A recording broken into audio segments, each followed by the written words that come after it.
আসসালামু আলাইকুম গাইস, কেমন আছেন আপনারা সবাই? আশা করি আল্লাহর রহমতে সবাই অনেক ভালো আছেন। এটি শেরপুর জেলা, আর আমি এখন শেরপুর জেলা থেকেই ভিডিওটি করছি।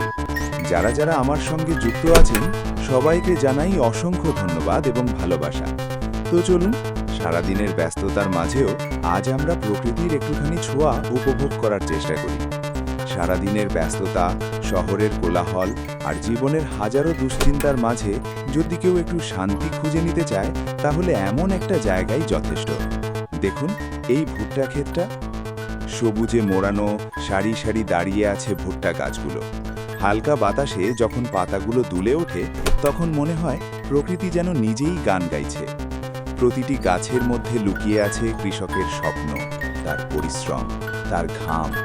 এই ভুট্টাগুলো শুধু ফসল নয়, এগুলো একটা পরিবারের আশার আলো। আর এই যে দেখছেন ধান ক্ষেত, দূর থেকে মনে হচ্ছে সবুজের সমুদ্র। বাতাস এলে ঢেউয়ের মতো নড়ে ওঠে, একটা অসাধারণ দৃশ্য। এই ধান থেকেই তো আমাদের ভাত, আমাদের জীবন। একজন কৃষক দিনের পর দিন রোদে পুড়ে বৃষ্টিতে ভিজে এই ফসল ফলান। এই পাশে রয়েছে লাল শাকের ক্ষেত। সবুজের মাঝে লাল রঙের এমন উপস্থিতি যেন প্রকৃতির তুলিতে আঁকা ছবি। ছোট ছোট পাতা, কিন্তু পুষ্টিতে ভরপুর। গ্রামের মানুষ নিজের জমিতে এই শাক চাষ করে। সকালে ক্ষেত থেকে তুলে দুপুরে রান্না, একদম টাটকা, একদম খাঁটি। আমরা হয়তো শুধু প্লেটে ভাত দেখি, কিন্তু এর পেছনের গল্পটা অনেক বড়।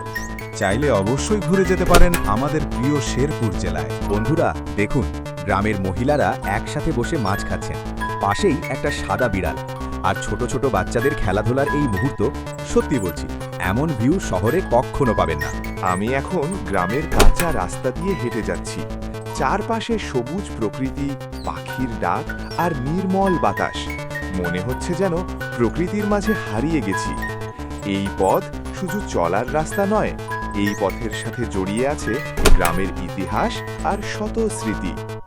রাস্তায় একটি কুকুর শান্তভাবে বসে আছে। সে কাউকে কামড়ায় না, খুবই শান্ত স্বভাবের। গ্রামের সবার সাথে তার অনেক আত্মীয়তার মতো সম্পর্ক।